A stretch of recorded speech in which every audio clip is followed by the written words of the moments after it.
What's up guys, my name is Jellycut5 and welcome to the Chelsea vs Bournemouth preview where Chelsea take on the Cherries in a 7:30 kickoff tomorrow at Stamford Bridge. Before we do get into this video, if you haven't done so already, please hit that like button, don't forget to hit the subscribe button and don't forget to hit that notification button so you never miss a video. 80% of you that watch my videos are currently unsubscribed, so if you're a Chelsea fan, hit that subscribe button. If you like my content, hit that subscribe button. And if you feel happy, just hit that subscribe button. So let's get into this preview and let's talk all about the game from Chelsea between Bournemouth. It's going to be an exciting time, in fairness. It's going to be a tough one for the Blues. I definitely know that for sure.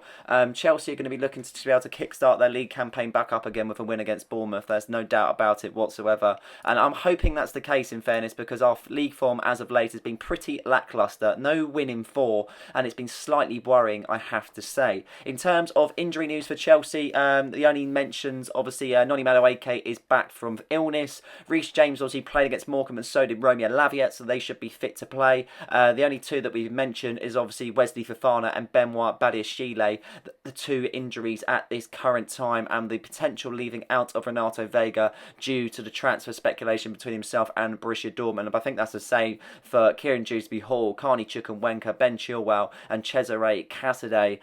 Looking forward to this one because I'm really hoping that we can sort of bounce back after the few defeats and draws that we have had in the league as of late. I'm hoping that 4-win victory against 5-0 victory, against Morecambe would quite kind of bump us up, in fairness. But the Cherries are very much flying right this moment in time. They are unbeaten in this last 6 league outings, which is very, very surprising, in fairness. And Bournemouth have had a great start to the season, and they've continued it on even further. They've really got something going. The only thing that might benefit us is our old keeper, Kepa Arrizabalaga, is not able to play tomorrow due to being cup-tied. For the Cherries, Avalius and NSU now have suffered serious injuries of late, but Luis Sanstera, Adam Smith and Marcus Tavernier could all return.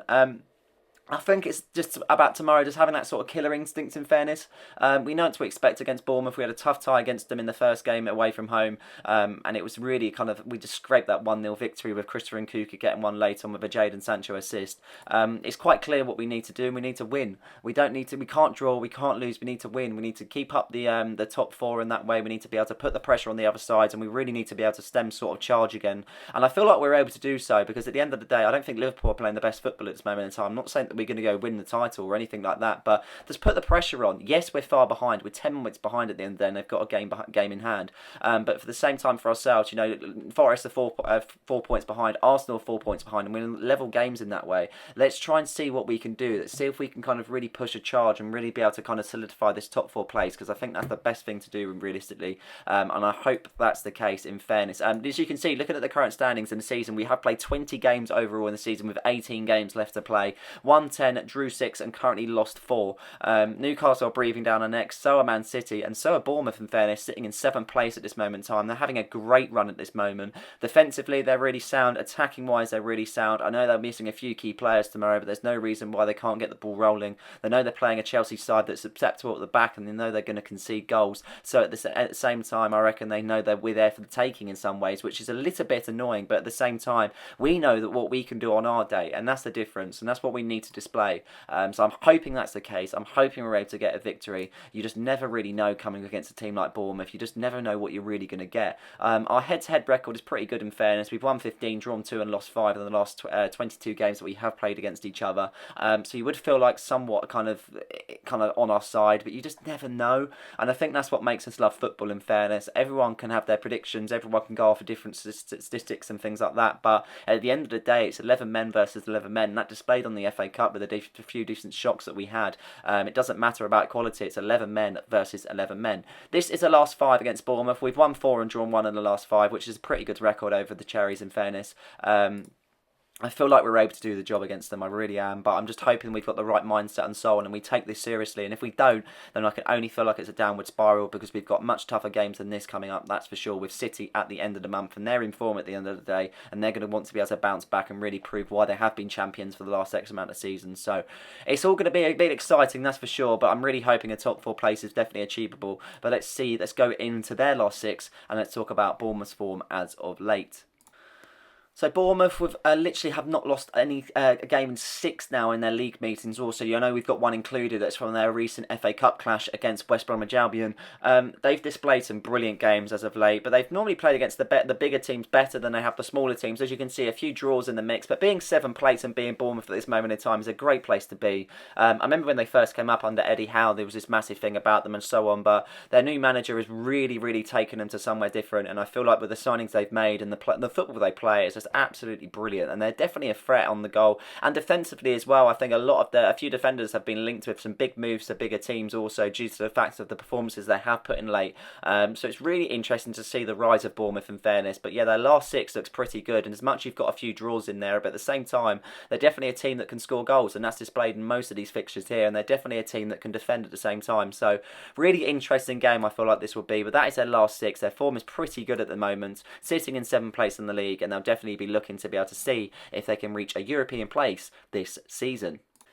Going into my lineup predictions for the game against Bournemouth, obviously Maresca played a different formation against Morecambe. I can't see that featuring this particular time round. Robert Sanchez in goal. It's quite clear to see that he's our Prem keeper, and I'm quite happy with that in fairness if he's able to put in the recent performance. Yes, I've slandered him, and yes, as everyone else, but I don't think he's the reason why we have been playing so poorly in recent games, and he's definitely saved us on numerous occasions. I think people are trying to look at the bad than they are the good.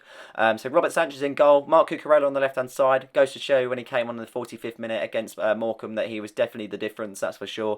Him and that inverted role is absolutely sublime. I know a lot of people give him a lot of stick for playing for Spain in the Euros and the way he acted and so on, but at the end of the day, if he was in your team, I think you'd like it because he's an absolutely brilliant left back. Levi Colwill and Josh Akupong to be the centre back partnership, the same as Crystal Palace. I know we've still got the option of Tosin also that scored 2 goals against Morecambe, but I think the reason for Josh Akupong being on the bench is knowing that he would play against Bournemouth, so that is my kind of prediction. Malo Gusto on the right hand side. I know Reece James featured for 45 minutes against Bournemouth. Whether that's going to be the case where he starts, I'm not too sure. I'd love to see him start, don't get me wrong, but I'm very cautious of the injuries that have been caused in recent years. Midfield pairing of Enzo Fernandez and Caicedo. The two have been a little bit lacklustre as of late, so I'd like to see them get back to form and see if Enzo Fernandez can also get a monster goals. That'd be really nice to see. Jadon Sancho, Cole Palmer and Neto as our attacking three there, as you can see. I think that's the strongest three we've got in fairness.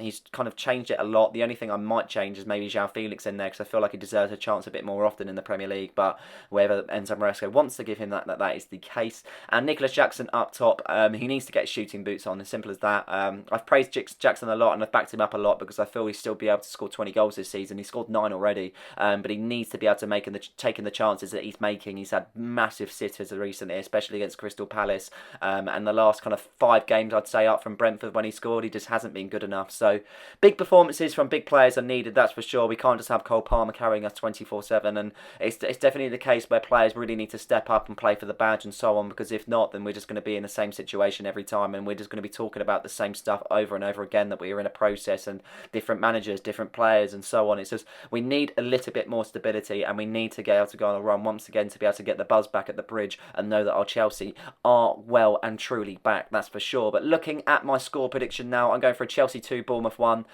This could easily end up in draw. I could easily say a 1-1 also. It's a very hard game to predict in fairness. Two sides that are a kind of good pairing come up against a side that is really on the up at this moment in time. We always concede goals, so that's why I believe they'll score. But at the same time, I feel like we've got a lot of power to be able to score against Bournemouth at the same time. But right mindset, right kind of headspace and so on, I reckon Enzo Maresca can really kind of put a master plan against the Cherries. But we will wait and see. I will be going to the game, so bear with me for the review afterwards, but I will be doing one, that's for sure. And that is it for this particular preview. I hope you guys have enjoyed this one. If you haven't done so already, please hit that like button. Don't forget to hit the subscribe button, and don't forget to hit that notification button so you never miss a video. Cheers.